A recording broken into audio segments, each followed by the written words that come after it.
선생님들 안녕하세요. 은주클립 세상을 담은 교육학 3편 AS 편입니다. 오늘의 주제는 가정과 연계된 학교 교육을 위한 교육학 이론입니다. 학부모와 교사의 바람직한 관계, 소통, 역할 고민에 도움이 되는 교육학 이론을 모아봤습니다. 학생이 속한 환경을 하나의 생태계로 바라보고 각 요소들의 조화를 강조한 브롬펜브레너의 생태체계 이론과 앱스타인의 학교 가정 연계 유형입니다. 오늘의 이야기는 세상을 담은 교육학 1편, 2편에 이어지는 3편 리온이 엄마의 이야기입니다. 요즘 나는 남편과 사이가 좋다.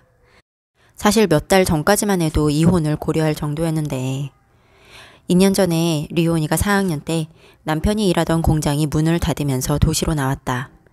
낯설고 빡빡한 도시에서의 삶은 정말 힘들었다. 하루하루 먹고 살기가 바빠 리온이를 방치했다. 무관심의 결과는 여지없이 리온이의 학교 생활에 나타났다. 남편과 내가 학교 일에 전혀 관심도 없으니 리온이도 학교에 적응하지 못했다.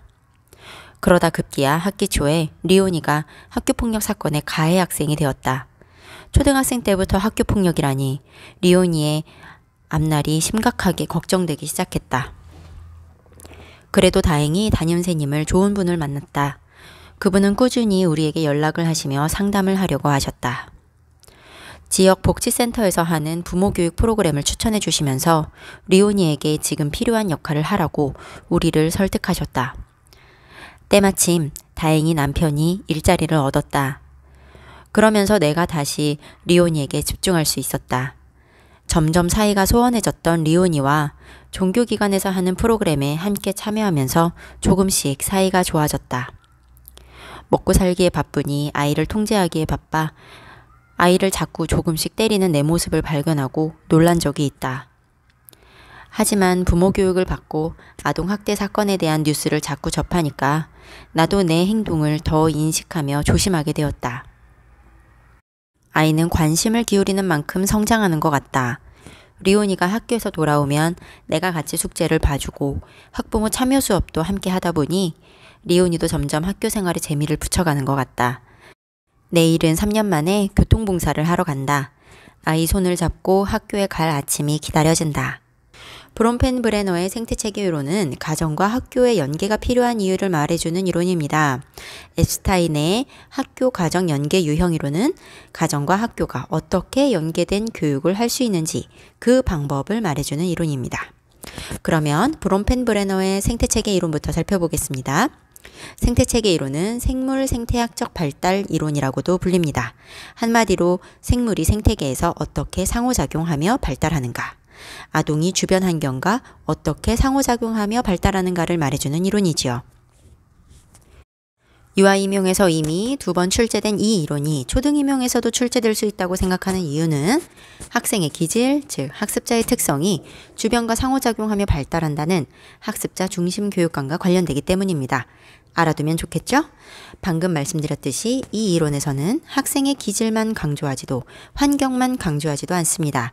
모두 5가지 체계로 이루어진 학생 주변의 생태계가 학생과 상호작용하며 영향을 주고받는다고 말하기 때문입니다. 5가지 체계는 각각 미시체계, 중간체계, 외부체계, 거시체계와 시간체계입니다.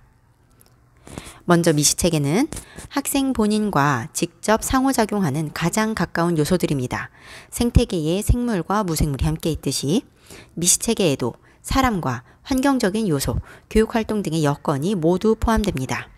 부모, 교사, 친구, 학교, 놀이활동처럼 학생이 직접 접촉하고 경험하는 대상들입니다.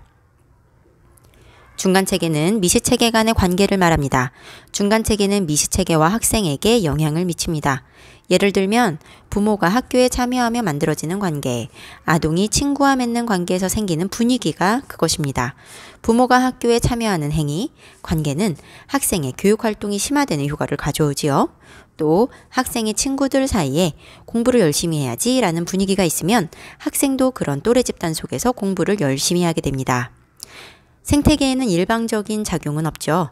역시 학생 또한 중간체계에 영향을 미칩니다. 학생이 학교폭력을 일으키면 부모와 교사의 관계가 불편해지기도 하지요. 외체계, 외부체계는 학생이 직접 접촉을 하지는 않지만 학생에게 영향을 주는 사회적인 요소를 말합니다. 부모의 직장, 복지 혜택, 부모의 인간관계, 대중매체 등이 그것입니다. 거시체계는 이 모든 체계를 감싸고 있는 사회 전체의 광범위한 이데올로기, 문화, 규범, 법률 등의 가치체계를 말합니다. 비폭력적인 문화를 추구하는 사회에서는 아동을 인격적으로 대하고 아동학대 사건이 그만큼 적습니다.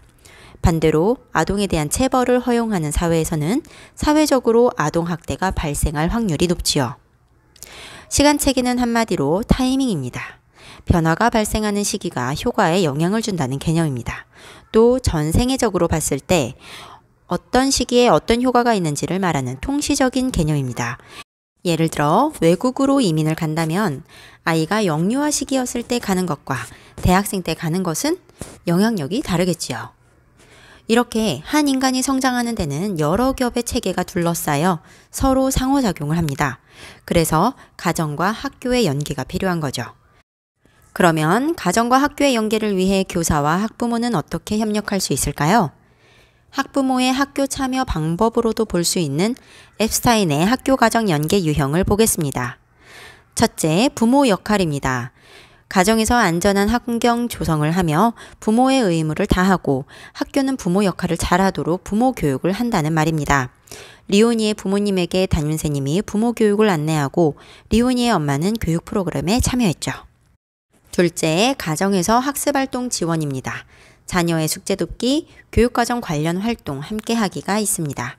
셋째, 의사소통입니다. 학부모와 교사가 상담 활동을 하며 학생에 대한 의견을 교환한다는 말이죠. 넷째, 자원봉사입니다. 학부모가 학교 프로그램에 참여하거나 지원하는 것입니다. 리오니 엄마가 교통봉사를 한 것처럼요. 다섯째, 의사결정 참여입니다. 학부모 조직, 학교 운영위원회 등 학교의 심의 의결에 참여합니다. 여섯째, 학교를 위해 지역사회 조직과 협력합니다.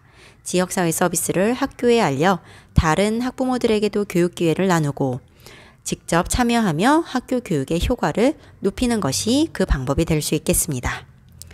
이 6가지 중 첫째, 둘째는 모두 가정에서 실천할 수 있는 일입니다.